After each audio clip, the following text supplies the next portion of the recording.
चलिए जानते हैं आज शाम की हिमाचल प्रदेश के सभी जिलों की सिलेक्टेड काम की बड़ी खबरों को। पर अभी तक आपने इस वीडियो को लाइक नहीं किया है तो लाइक कर दीजिए। सीमेंट विवाद जल्द सुलझाएगी सरकार, दाड़लाघाट में संजय अवस्थी से मिले ट्रक ऑपरेटर्स को आश्वासन। जब माल ढुलाई के विवाद को हल करने के लिए दाड़लाघाट के ट्रांसपोर्टर ने शनिवार को वन विश्राम गृह दाड़लाघाट में अर्की के विधायक संजय अवस्थी से मुलाकात की। ट्रांसपोर्टर ने उन्हें अपने हालातों और परेशानियों से अवगत करवाया। वहीं विधायक के साथ ट्रक ऑपरेटर्स की बैठक 2 घंटे तक चली। उल्लेखनीय है कि दाड़लाघाट के अंबुजा सीमेंट प्लांट में तालाबंदी हुए 19 दिन पूरे हो गए हैं। ऑपरेटर्स के अलावा गाड़ी चालक, होटल, ढाबे, टायर पंक्चर, पेट्रोल पंप और रिपेयर स्पेयर पार्ट्स सहित अन्य कारोबार से जुड़े लोगों का रोजगार प्रभावित हो रहा है। वहीं ट्रक ऑपरेटर्स ने विधायक संजय अवस्थी से बातचीत कर इस मामले को जल्द सुलझाने की गुहार लगाई। विधायक ने सभी को भरोसा दिलाया कि अपने लोगों के हितों की रक्षा प्रदेश सरकार की सर्वोच्च प्राथमिकता है और इस बात को हल करने के लिए सरकार पूरी तरह से गंभीर है। बिजली बोर्ड के 12 सब डिवीजन बनेंगे स्मार्ट। बोर्ड ने बनाए मॉडल, उपभोक्ताओं को मिलेगी बेहतरीन सुविधाएं। जे बिजली बोर्ड ने प्रदेश भर में 1 दर्जन सब डिवीजन को मॉडल बनाया है। इस सब डिवीजन में बिजली की गुणवत्ता में सुधार होगा और आने वाले 1 साल में सभी उपभोक्ताओं के लिए बोर्ड स्मार्ट मीटर लगाने की तैयारी में है। वहीं बोर्ड इस सब डिवीजन में बिजली की गुणवत्ता के सुधार पर अतिरिक्त प्रयास करेगा। मॉडल सब डिवीजन का फैसला विद्युत नियामक आयोग के आदेश पर लिया गया है। सभी मॉडल सब डिवीजन में अधिकारियों के प्रबंध सब डिवीजन से जोन स्तर तक रहेंगे। इन मॉडल सब डिवीजन में बिजली की सप्लाई बेहतर बनाने के लिए कदम उठाए जाएंगे। वहीं आगामी 1 साल में इन सभी मॉडल पर सब डिवीजन में बिजली के नए मीटर स्थापित कर लिए जाएंगे। विद्युत सप्लाई की गुणवत्ता के सुधार को लेकर ठीक 1 साल बाद रिपोर्ट विद्युत नियामक आयोग में पेश करनी होगी। 14,075 मीट्रिक टन की धान खरीद। प्रदेश में 3 महीने में किसानों को फसल का 28 करोड़ 95 लाख रुपये भुगतान। जय प्रदेश के धान खरीद केंद्र में अक्टूबर माह से 31 दिसंबर तक 3 माह में 14,075 एमटी धान की फसल की खरीद की गई है। किसानों को धान की फसल का 28 करोड़ 95 लाख का भुगतान जारी किया गया है। वहीं प्रदेश में किसानों से धान खरीदने के लिए खाद्य आपूर्ति विभाग द्वारा बनाए गए केंद्र में फसल बेचने के लिए खाद्य आपूर्ति विभाग के पोर्टल पर प्रदेश के 5321 किसानों ने पंजीकरण करवाया है। विंटर कार्निवाल में पहुंचने वाले चौथे सीएम। मनाली में 1999 में हुआ था शरद उत्सव का सरकारीकरण। जे मनाली में होने वाले राष्ट्रीय विंटर कार्निवाल का शुभारंभ करने वाले मुख्यमंत्री सुखविंदर सिंह सुक्खू चौथे मुख्यमंत्री होंगे। देश दुनिया के पर्यटकों से सराबोर होने वाले इस नगरी का नजारा अद्भुत और अनोखा है। वहीं पर्यटन नगरी में होने वाले विंटर कार्निवाल का आगाज पिछले 22-23 सालों से प्रदेश के मुख्यमंत्री करते आ रहे हैं। इस बार भी नई सरकार के नए मुख्यमंत्री कार्निवाल का शुभारंभ करेंगे। वहीं बर्फ से लकदक मनाली की पहाड़ियों का मनोहारी दृश्य सैलानियों की पहली पसंद ही नहीं बल्कि जन्नत से कम नहीं है। वहीं इस जन्नत वाले क्षेत्र में होने वाले विंटर कार्निवाल यहाँ महत्वता को और 4 चांद लगाता है। 17वें दिन भी डटे रहे ट्रक ऑपरेटर्स। लाखों का नुकसान, बैंक लोन किस्तों की अदायगी करना मुश्किल।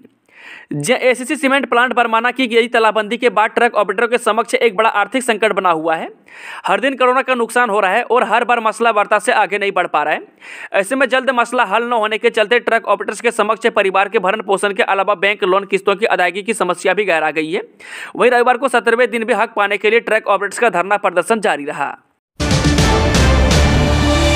कोविड को हल्के में न लें। प्रदेश में स्वास्थ्य विभाग ने किया अलर्ट, नियमों का करें पालन। जय प्रदेश में कोरोना वायरस का संक्रमण बहुत कम है। हिमाचल प्रदेश में संक्रमण काबू में है। वहीं रविवार को 379 लोगों की सैंपलिंग की गई। इनमें सभी केस नेगेटिव आए हैं। हालांकि इससे पहले भी सिर्फ 2 से 5 नए मामले प्रदेश में आ रहे थे। वहीं कोविड के एक्टिव केस की संख्या सिर्फ 15 ही है। सोलन में 4 व हमीरपुर, शिमला और सिरमौर जिला में 3-3 एक्टिव केस हैं।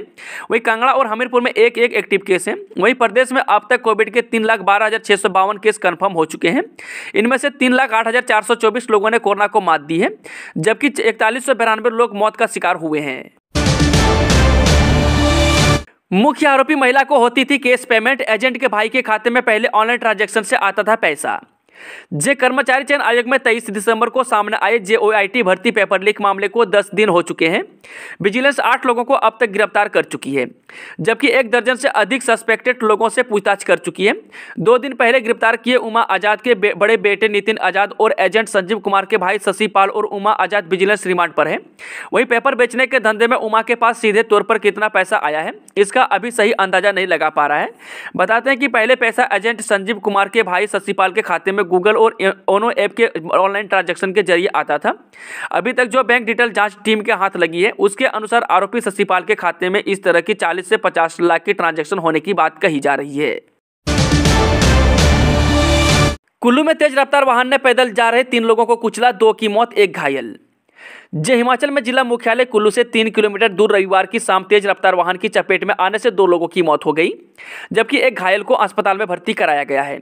एक पुलिस अधिकारी ने कहा कि हादसे की सूचना मिलने के बाद वे मौके पर पहुंचे और घायलों को 108 एम्बुलेंस से अस्पताल पहुंचाया। मृतक महेश और रमेश नेपाल के रहने वाले हैं, जो देवधाम रेस्टोरेंट में काम करते थे, जबकि घायल की पहचान ओम प्रकाश के रूप में हुई है। वह जेसीबी ऑपरेटर का काम करता था। सीएम सुखविंदर सिंह सुक्खू ने मुख्यमंत्री सुखाश्रय सहायता कोष में दिया अपना पहला वेतन। मुख्यमंत्री सुखविंदर सिंह सुक्खू ने पहले सामाजिक सरोकार के दायित्व का निर्वहन करते हुए मानवीय संवेदनाओं के साथ नवोन्मेषी पहल की है। सुखविंदर सिंह सुक्खू ने अपना पहला वेतन प्रदेश सरकार द्वारा गठित मुख्यमंत्री सुखाश्रय सहायता कोष में प्रदान किया है। वहीं मुख्यमंत्री ने नववर्ष के पावन अवसर पर प्रदेश में सुखाश्रय कोष स्थापित करने की घोषणा की थी, ताकि इस कोष के माध्यम से प्राप्त राशि से जरूरतमंद बच्चों और निराश्रित महिलाओं को उच्च शिक्षा प्रदान की जा सके। सुप्रीम कोर्ट ने खारिज की नोटबंदी के खिलाफ दायर याचिकाएं, केंद्र सरकार के फैसले को ठहराया सही। सुप्रीम कोर्ट ने 2016 में केंद्र सरकार के 500 और 1000 रुपये के नोटों को बंद करने के फैसले के खिलाफ दायर सभी 58 याचिकाओं को खारिज कर दिया है। वहीं सुप्रीम कोर्ट के 5 जजों की पीठ ने 4-1 से इस फैसले को सही ठहराया है। सुप्रीम कोर्ट ने कहा है कि अब इस फैसले को नहीं पलटा जा सकता है। कोर्ट ने कहा है कि नोटबंदी से पहले केंद्र सरकार और आरबीआई के बीच सलाह मशविरा हुआ था। वहीं सुप्रीम कोर्ट अपने फैसले में कहा कि इस फैसले को लेने के लिए दोनों के बीच अच्छा तालमेल था। कोर्ट ने कहा कि आरबीआई के पास नोटबंदी करने की कोई स्वतंत्र शक्ति नहीं है और केंद्र व आरबीआई के बीच परामर्श के बाद यह निर्णय लिया गया। टीडीपी नेता चंद्रबाबू नायडू की जनसभा में फिर मची भगदड़, 3 महिलाओं की मौत, कई घायल। आंध्र प्रदेश के गुंटूर में टीडीपी नेता चंद्रबाबू नायडू की जनसभा में भगदड़ मचने से 3 महिलाओं की मौत हो गई है, जबकि 13 अन्य घायल हुए हैं। जानकारी के अनुसार विकास नगर में रविवार को आयोजित संक्रमित उपहार कार्यक्रम में भारी संख्या में लोग पहुंचे थे। कार्यक्रम में चंद्रबाबू नायडू भी मौजूद थे, लेकिन जैसे ही वे वहीं से पीछे से कार्यक्रम में भगदड़ मच गई। इस भगदड़ में एक महिला की मौके पर ही मौत हो गई, जबकि 2 अन्य घायल महिलाओं ने अस्पताल में दम तोड़ दिया। वहीं अन्य घायलों की अस्पताल में इलाज जारी है। हिमाचल के मंत्रिमंडल पर आज दिल्ली में होगा मंथन, सीएम देंगे कांग्रेस आलाकमान को रिपोर्ट। हिमाचल में मंत्रिमंडल के गठन का इंतजार खत्म हो सकता है। मंत्रिमंडल पर सोमवार को दिल्ली में अहम चर्चा होने वाली है। मुख्यमंत्री सुखविंदर सिंह सुक्खू पूरी तैयारी के साथ हाईकमान में मुलाकात करने जा रहे हैं। वहीं मुख्यमंत्री सुक्खू 2 जनवरी को मनाली में विंटर कार्निवाल महोत्सव का उद्घाटन करने के बाद दिल्ली रवाना होंगे। वह शाम करीब 4:30 बजे दिल्ली पहुंचेंगे। मुख्यमंत्री की दिल्ली से वापसी 3 जनवरी को होगी और वे सीधे धर्मशाला लौटेंगे। इस बीच दिल्ली में मुख्यमंत्री पार्टी आलाकमान को सरकार की रिपोर्ट देंगे और मंत्रिमंडल के गठन पर भी बात रखेंगे। चलिए मैं चलते हैं शाम की आखिरी खबर। 3 को जन आभार रैली, 4 से शीतकालीन सत्र, जोरावर मैदान में होगी रैली, प्रशासन की तैयारियां पूरी।